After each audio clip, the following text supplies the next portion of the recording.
Okay, we are now recording.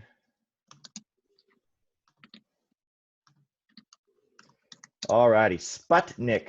What's the date? 1957. There we go, 1957. What was Sputnik? It was like For those of you writing your intros, what was Sputnik? was it the first satellite that was launched in space? It Yeah. was the size of a Oh. beach ball with 4 antennas that was sticking out the back and would transmit a beep every single time it orbited the Earth. Okay, yeah, and it was the first satellite launched by whom? Soviet Union. Yeah, launched by the Soviet Union. Mother Russia. And so we kind of mark it as the, again, if you're thinking about your intro, you mark it as the beginning of what we call the space race, which is a competition between which two countries? America and Soviet Union. Yeah, the United States and the Soviet Union. And again, the space race is even just a chapter or a section of a larger conflict that emerges after World War II. And what's that larger conflict called? Cuban Missile Crisis. Oh, that's another The Cold chapter. War. Cold War. The Cold War. Yeah, so good. The Cuban Missile Crisis is considered another chapter. We'll discuss some of those chapters even into next week's events. But the larger conflict and the larger context of Sputnik and the space race is the Cold War, a competition and a conflict between the Soviet Union and the United States. So first, we'll talk about the beginning of that Cold War conflict under Iron Curtain. Then we'll talk about the first real bloodletting, the first real armed conflict with actual killing and dying and millions of deaths. It oftentimes gets overlooked. People don't know much about it, and that's the Korean War. And then we'll get to the title of our thing, which is the space race. And we'll talk about because again, you want to talk about why does the satellite such a big deal? Why is the space race a big deal? Well, because it's part of this larger conflict. Okay, so starting with Iron Curtain. Did anybody know what the Iron Curtain was, or who coined the phrase? Winston Churchill. Winston Churchill. Because Yes. like all the Soviet puppet states, and then Stalin was like, I don't want anyone coming in, and like just like, and Churchill's like, it was like if an Iron Curtain fell on the border. Right. You basically have World War, and the key is World War II. World War II, you have the Americans, the British, and the French coming in from the West. The Soviet Union, which a lot of you identified correctly, doing a lot of the damage to the Germans in World War II, coming in from the East, and they kind of met in the middle. They split Germany in half. And after the war, the US and the British slowly released and, of course, gave back all that territory. They didn't stay in any of those territories, but the Soviet Union stayed. Or at least they claimed to withdraw, but they left, as Sam used a good phrase, puppet governments. They left set up governments in the countries that they had, so-called liberated, and they basically turned them communist. So while they freed Poland from the Germans, poor Poland, they went from being controlled by the Nazis in World War II to then being controlled by the Soviet Union during the Cold War. Same thing for places like the Ukraine, and that's why you can talk to Cosmo's mom about, what that was like. Latvia, all these, what we call Eastern Europe. So a lot of the Eastern European countries basically fell under the control of communist governments after World War II because Stalin did not basically liberate those countries like the other allies did to the territories that they had conquered. In fact, again, Germany itself, you don't even realize this, but until 1989, Germany was two different countries. You had West Germany in the West, and East Germany under Soviet control. And even the city of Berlin, next week we'll be talking about the Berlin Wall, but even Germany was cut in half, where half of the people in Berlin lived under democracy, and the other half lived under communism. And so the Iron Curtain was, again, that line through Eastern Europe, cutting off half of Europe under communist control. And yeah, it was coined by Winston Churchill, who realized that Stalin was not going to free the people he had liberated, in quotes, from the Nazis. Okay. You also, another key, well, actually, we'll get to that secondly. So you want to start with World War II and how the end of World War II sets up this idea of the Iron Curtain.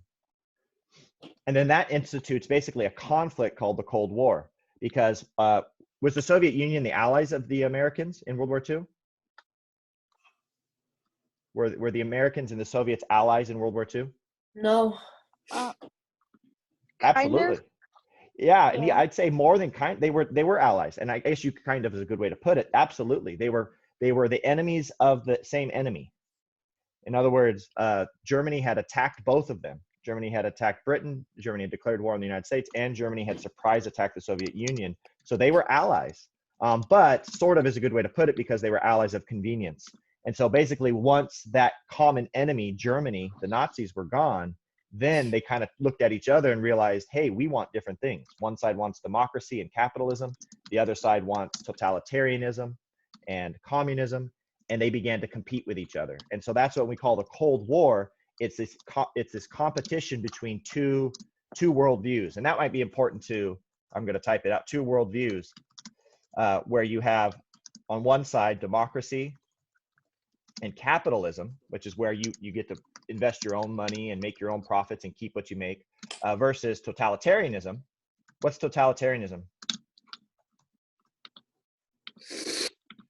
Anybody? What's it mean for a government to be totalitarian? It's like one leader. Yeah, well, yeah, one leader, one government, that the government controls enjoys total control of your society. And that's what communism was, that the government's going to direct everything. And we're kind of living in that a little bit, not to be melodramatic, but, this is what it'd be like. The government tell you when you can leave your house and if or not you can go to work and how many hours you can work and who's an essential worker. We're experiencing in a time of crisis a little bit of what that's like, and it should be a little scary realizing, hey, I want to get back to the other side. But these were the two opposing worldviews of the Cold War. Why is it called cold? Because they never clashed. Because there was only small little proxy wars, which are called the hot spots of the Cold War. Okay, very good. Yeah. So cold because the Soviet Union and the United States never really came to blows in an open way. There was a lot of espionage. There was a lot of spying. There was a lot of stealing of information. And then there were these things called proxy wars and then Korea is going to be an example of that, where through a third party trying to influence another country, saying, hey, whose side are you on? Or maybe there's communists and democratic forces fighting in another country. The Soviet Union will come and support the communists. The United States will come and support the democracy. And then they'll see which side can win in that. So they'll kind of fight through other people, but they never fight each other directly, which is a good thing because what do both sides have? Missiles. Yeah, and missiles, what kind of missiles? Nuclear missiles. So that's pretty much why they probably never came to blows, is because if that got started, there might have been no end, or at least no winner by the end of it. And that was a thing called, I'll type this up too. It's called MAD, mutual assured destruction. It was considered mad to get into a shooting war with each other because both the sides were capable of destroying the other side before either side won. If we fight, we're both going to die. So rather than do that, we're going to just try to spy on each other and use economics and use proxy wars to see who can gain more influence. And so, that Cold War, it's going to last for 40 years. So it's a very long conflict. It emerges right after World War II, and then doesn't end until about 1990, 1991. And we'll have a again, Cold War, we'll be still in the Cold War next week, and I think even the week after that to some extent. So it's a long process. This is just the opening stages. Who's the Truman Doctrine named for? Oops, sorry. Who's the Truman Doctrine named for? Harry Truman. Yeah, Harry Truman, president at the end of World War II, takes FDR's place. And what his doctrine was basically, this is what outlines the Americans' commitment to the Cold War. Because again, everybody just wanted peace. Everybody just wanted to go back home and kind of stay out of things. But when they saw that the Soviets were being aggressive, that they were basically taking over Eastern Europe following World War II, there were some American generals like George Patton who said, we need to fight the Soviets right now. Other people are like, no, we're done. But they saw that the Soviets continued to threaten free countries with communist takeovers. He established the Truman Doctrine, which said wherever communists are threatening free countries, the United States will come in and intervene. And so this sets up those proxy wars. Wherever the Soviet Union is trying to topple a democratic government and take it over with a communist one, the United States is going to intervene. And so one of the first places that happens is in Germany and Berlin. And then eventually the most dramatic case will be our next point, which is the Korean War. They're going to see that the communist forces seek aggression in Korea, and that's going to lead to a very bitter war in conflict in Korea. In many ways, the actual combat more brutal than World War II. Okay, any questions on the first point or 3 subpoints? If you remember, what was the international mindset prior to the Truman Doctrine? How did the U.S., what was their foreign policy idea of getting involved in things? Wait till it gets bad. Yeah, right. Yeah, in some ways, wait till it gets bad, because where were we focused? Anybody remember any other doctrines we've talked about? We've had The 2. big, like the Western Hemisphere with the big stick. Yeah. So it goes all the way back to first the Monroe Doctrine, which was, hey, we're just going to stay in our own hemisphere. And then Roosevelt, speak softly, carry a big stick. That also was, okay, we're just going to then govern and police the Western Hemisphere. We're going to stay out of European business and issues and drama. And then that's why this Truman Doctrine is important, because now all of a sudden they're saying, you know what, we can't ignore Europe. We don't want another World War II. We don't want another, we don't want a communist takeover, just like we didn't want a Nazi takeover. And so now all of a sudden the US is going to get involved in places like Germany and Turkey and Greece, and even places like Korea. And next week we'll talk about Vietnam. But in understanding why the US was getting involved in all these places, we have to understand the Truman Doctrine changed the Monroe Doctrine and the Roosevelt, corollary to that. Okay, so let's talk about the first major armed conflict or proxy war that the Cold War introduced, and that was the battle war in Korea. Notice that the first point is just that this was a proxy war. You want to explain why we were fighting there. Does anybody want to give anything they've learned or details from the Korean War? What was it about? What were the 2 sides? The geography of it? Was it during I forget what it was during, but the 30th, there was they created the 38th parallel. I guess that made South Korea mad. Right. Yeah. So very good. The 38th parallel is key, because after World War II, Korea was basically cut in half, with the North occupied by Soviet forces and the South. It's the same story as what I said about Germany. Soviet forces in the North, democratic British forces in the South. And basically you had a communist North and a democratic South. And the Koreans didn't like that. The Koreans wanted to be united, but of course, half of them wanted to be free democratic, half of them wanted to be communist. And so they were torn between those 2 sides. And again, they had agreed, okay, well, we're just going to divide it at the 38th parallel. Well, the communist North Koreans didn't like that. And so they invaded the South. The communists attacked the South with the help of the Soviet Union. And they had basically almost conquered all of South Korea. Anybody know the capital of South Korea, where all your Samsung stuff is made? Seoul. Seoul, yeah, Seoul, Seoul. They'd conquered Seoul. They'd conquered the Southern Democratic capital. They had the South Koreans had one little piece of the Korean peninsula. It's a peninsula if you ever look at the geography. So it's like Florida. They don't have anywhere to go. They're getting pushed to the south. They're going to get pushed into the ocean. And then at the last minute, the U.S., in response to the Truman Doctrine, they and the United Nations send a force to free South Korea. And so their goal wasn't to retake all of Korea, but just to get them pushed back to the 38th parallel, so that there could be, again, a free South and a communist North. And they are successful in doing that. General MacArthur, who fought in World War II, he leads the attack and does very well. And he does so well, they go in, they invade North Korea. Again, the president says, hey, stop at the 38th parallel, which is halfway up. And he does so well, he pushes all the way through. Anybody know the capital of North Korea, where Kim Jong-un is?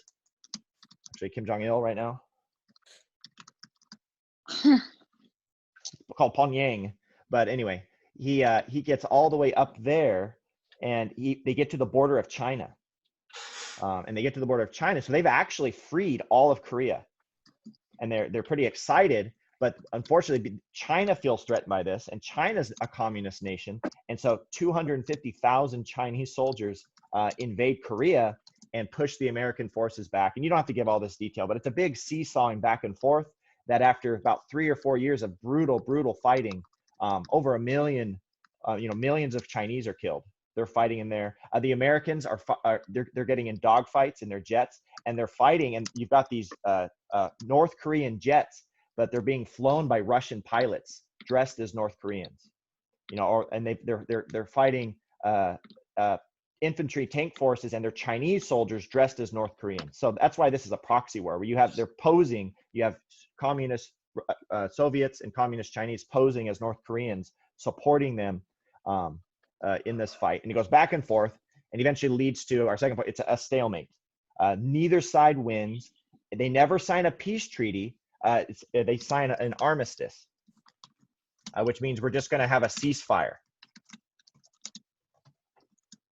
And we're going to basically say, the 38th parallel, where this all started, is going to continue to be the dividing line between North and South Korea. Anybody know, have they ever signed a peace treaty between North and South Korea yet? No. No. And actually, that's why a lot of times people call this the Korean conflict. It's still active. It's still active. There is no peace treaty between the North and the South. It's yet to be resolved. And that 38th parallel is still considered the most militarized, mined, barbed wired, electric fence, armed, and dangerous places on the planet. Because you have two armies still facing off and basically saying, you better not cross this, or again, it's open warfare. And so Korea is a very tense place. And that 38th parallel, because again, there is no peace treaty. There are no open relations between the North and the South Koreans. And so just to be clear, which side supported the North? Soviet Union. Say that again. The Soviet Union. The Soviet Union. Yeah, and you could also say the Chinese too, the communist China, Mao Zedong. The communist China supported them. If you ever talk to Tong's grandfather fought against Americans in Korea. And who supported the South? America. United States, and even the United Nations. The United Nations. I'm doing school. Shoot, I was gonna say. Oh, and obviously, if you watch it all about today, North Korea is just a really terrible place. We get into that more in high school. North Korea, their people live very, very poorly because they're still under this incredible totalitarian communist dictatorship, as opposed to South Korea, which is extremely first world, extremely. There are actually a lot of Christians there. They're the second most senders of missionaries around the world, after the United States. South Korea. They have some pretty hardcore churches there, and very, very prosperous. And obviously, again, just looking at companies like Samsung, and there's other Kia Motors and different things. They're a very modern, industrialized, prosperous nation. And so you can see the effects of, again, going back to the first thing, two worldviews. It's had a big effect just right there in Korea. The domino effect, all that is that was the fear, that was the reason the US would bother, because again, the World War II ends in 1945, the Korean War starts in 1950. So as dramatic as World War II is, we're fighting another war just 5 years later. And again, it's a very brutal war. It's not widespread, but it's, there's some harrowing tales of combat and millions of Chinese and North Koreans and dying. And the reason they would do that is they feared a collapsing of dominoes. They feared that if they let Korea go communist, then the Soviets and Chinese would continue to do that in other places: Vietnam, Cambodia, Laos, maybe India, maybe other Eastern European countries, maybe Greece, Hungary. And so they said, we have to fight here, or else the dominoes will continue to fall, and we're just going to have to keep fighting other places. And that was what Hitler did. And they see that as a mistake. When Michael said, when we only fight until it gets really bad, they were trying to stop that. They said, you know what, if we had stopped Hitler sooner, the first time he started violating the Treaty of Versailles, we wouldn't have had to lose hundreds of thousands and even millions of people defeating the Nazis. We should have, nipped it in the bud. We should have wiped him out when he was weak. And so that's the mindset of the Cold War and these proxy wars. If we go and fight the first domino, we're not going to have to fight the combined weight of all the dominoes later on.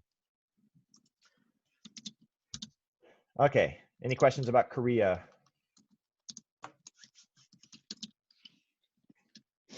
Okay. Space race. Space race. And so that brings us to our topic, which again, the space race is now just another aspect, a less violent aspect of this larger Cold War conflict. Who has the upper hand at the beginning of the space race? Russia. Yeah, the Soviet Union, right? They're a modern industrial nation. They're competing against the United States. They launched the first satellite. What else do they do first? Send a dog into space. Yeah, they send a dog. They send a couple monkeys. So they send living things into space. What else? The next step. If you sent the machine, then you sent the animals. What are you going to send next? The human. A human, yeah. So they have the first person in space was a Russian, somebody from the Soviet Union. They called theirs cosmonauts, from cosmos, cosmonauts. And so they were the first, the first person, human being in space was a communist. It was from the Soviet Union. And so that advanced, that lead, they were the first to have somebody orbit the Earth. And so the Soviet, kind of the key point here was Sputnik. The reason we tell Sputnik was this wake-up call in 1957 to Americans saying, hey, you are falling behind in the Cold War. You know, you're fighting, you fought over in Korea and you're doing these other things in Berlin, but the Soviet Union is an advanced, modern nation, and they're coming up with new technologies and these scientific and exploratory achievements. How are we going to respond? And it was kind of a scary thing for people to think that the Soviet Union would get control of space. Why would control of space be a big deal? You can get anywhere in space. You can drop a missile from anywhere. Okay, so that's the big, the missile. The idea that you could basically, not only could you send monkeys and dogs and human beings on these satellites, but you could send missiles on these satellites. And the idea that you could have these orbiting missile launchers that could rain down a missile anywhere on Earth at a few minutes notice, people realize, hey, space is another frontier. It's another territory that we've got to compete, and we can't just give that up to the Soviet Union.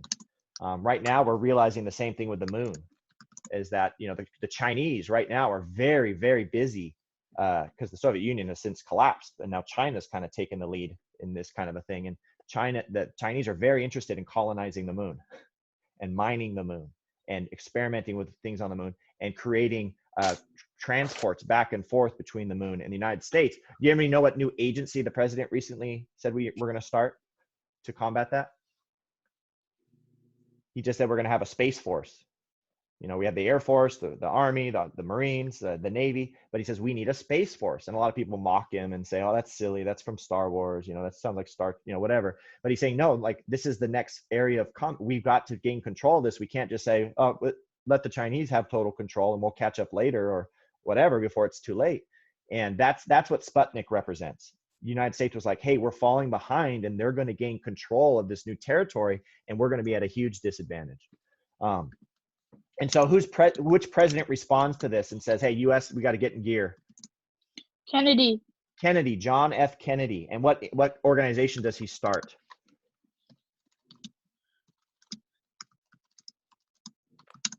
What space agency does he start? NASA. Yes, NASA. Okay, the National Aeronautical and Space Agency. And he basically makes a bold, as Dude Perfect says, a bold prediction that I think this is in 1960. He goes, in 10 years, he was elected president in 1960. He said, in 10 years, the United States is going to go to the moon. People are like, you're crazy. The Russians are kicking our butts. We're barely beginning. The first rockets the United States tried to launch, if you watch that cartoon that I assigned, they blew up on the Plaid. It was embarrassment. Our first test of astronauts to go into space, the hatch, a fire started in the cabin. The emergency hatch wouldn't open, and all the astronauts burned to death. That would be called Apollo 1. I think Mercury 1 or something. No, it was Apollo 1. Well, we'll check that, but I thought they were Mercury astronauts.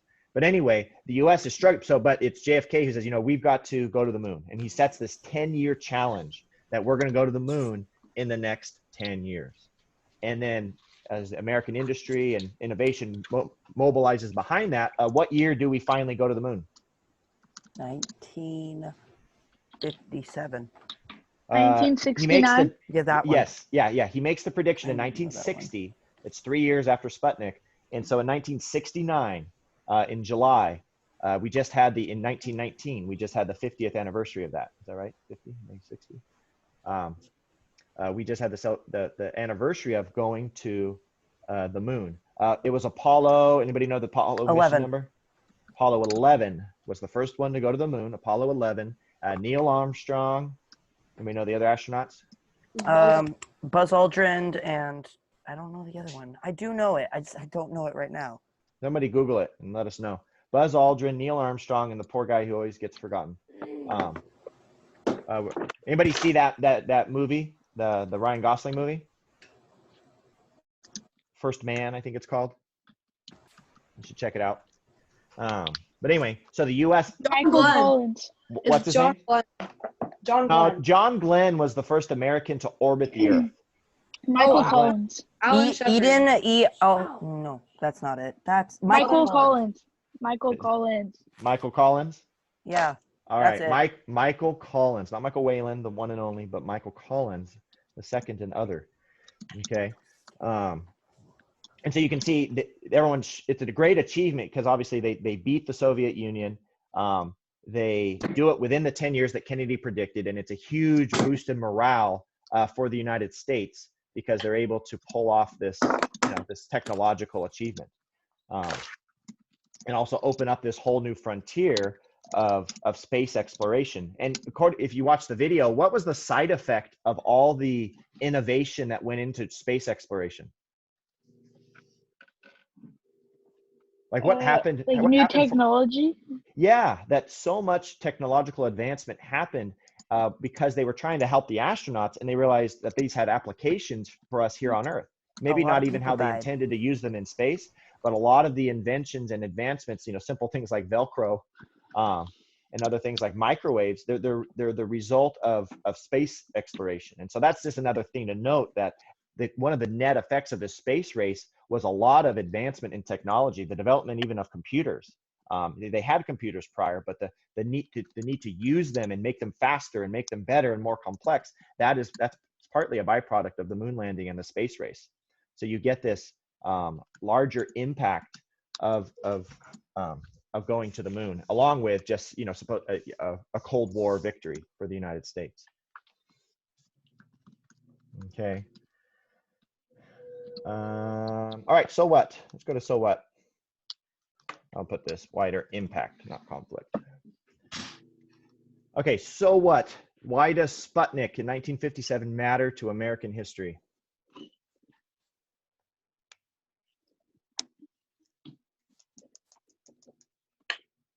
It made the United States aware of how far the Russians had gone into like space advancements. So then Okay, the yeah. United States Go ahead. started to make more advances. Okay, yeah, it was like a warning shot that the U.S. was in a real conflict, and that wider conflict is the Cold War, and that they had better put their national resources behind this and treat it like a war and treat it like a conflict that deserves attention, or else they were going to be in a dangerous position. Whether they ignored what's going on in Korea, whether they ignored what's going on in Berlin, whether they ignored what's going on in space. And so it was an awareness that we are engaged in a struggle, and that it is a struggle that's going to last decades. And next week we'll be talking about what happens when you fight something for a long time. You tend to get tired, and we're going to look at that next week when we talk about the assassination of JFK. But that's what I have. So this idea is, one, it made this awareness of this larger conflict. You can note that this conflict was the result of World War I, because that's when the Soviet Union became communist. Was, again, remember, if it was during World War I that they fell apart and were taken over by Vladimir Lenin. And World War II sows the seeds for this. Whoops. And that it's going to last decades, and that it was a decades-long conflict that consumed a lot of the national attention and national resources. A lot of our parents and even maybe our grandparents, they thought there was a good chance they were going to go to war with the Soviet Union, and or that they would live through a nuclear attack. It was a daily pressure. Things like the Cuban Missile Crisis, when we were just a few moments away from nuclear war, the launching of a nuclear missile from that Russian submarine. It was a tense time. And this idea of an existential conflict. Does anybody know what that means? Existential means you're fighting for something. What are you fighting for in an existential conflict? Comes from that first word. Something bigger than yourself. Existence. You're fighting for existence. The Cold War, the Sputnik, represents an existential conflict, and I'd say in two ways. One is because what were they afraid was going to go up into space and potentially come back down? Missiles. Nuclear missiles. In other words, the Cold War is a terrifying conflict because the ability of nuclear weapons to reap widespread destruction, to wipe out entire cities like New York or Los Angeles or Chicago or Detroit. And no longer is America safe because it's got two big oceans on either side. We could have this complete nuclear annihilation. So it's a terrifying war, and that's one reason why it stayed relatively cold again. But it represents this war for the survival of almost humanity itself, you know, and maybe not humanity, but civilization. And the other reason it's a fight for existence is because of the ideas involved. It's not just like two people didn't like each other. There's one side that said people should live free, people should control their own government, people should have a right to keep their own money and own their own houses and have their own property. That was the American side. And then there's a whole nother conflicting worldview that threatened the existence of that. And that was, no, the government should have total control of our lives. The government can engineer things better than free people can. The government should have programs and control of every industry, and in communism. And you can't own anything. Everything's going to be held in common, and you are basically going to live to serve the state. The state will take care of you, but you, like the Egyptians of old, belong to Pharaoh, and you need to labor for his glory. And so that's what I mean by an existential conflict, is we're fighting, oh, this country doesn't like that country. It's bigger than that. No, there's a whole ideology or principles behind the two sides. And all of that is at stake in even just something as simple as why we went to the moon. Going to the moon was part of this larger fight for the existence of the American system and the American ideals. So I encourage you to take time to explain that in your conclusion. Okay, any questions?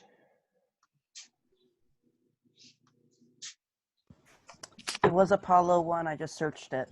Okay, there's a fire on Apollo 1? Yes. Okay, I know thanks. the entire story by heart, which is kind of it's not disturbing. It's science. Cool.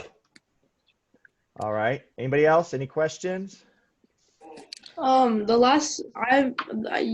know, the last few times I missed the Zoom meetings and I can't find the video. So when you go to, it'll say summary outline, and Yeah. it'll say whatever topic, and then attached, click on instructions. Click on the instructions for that assignment, and you'll see a YouTube video attached. Okay. The other thing is, if you just go to the Mr. Mefford YouTube page, I have a playlist called History, and they're also attached there. Okay. But you should be able to, by the end of today, I'll have uploaded these on my YouTube and linked them to the Zoom assignment for that you all clicked on to join the meeting today. Okay. Okay. Let's see. Okay. Any other questions? I'm going to ask you guys something real quick, just kind of off the history topic, but as a school, looking at the end of the year, is there anything you would say that you're going to miss most that usually happens at the end of the year? Because we're trying to consider if we are not able to come back, or even if it's only very, very briefly, is there something you as students, and I guess especially you guys as 8th graders, are thinking about, like, man, I wish, I don't want to miss this, or I wish this could happen in some way. This was one of my favorite things about the end of the year. Is there anything about like that you would consider sharing?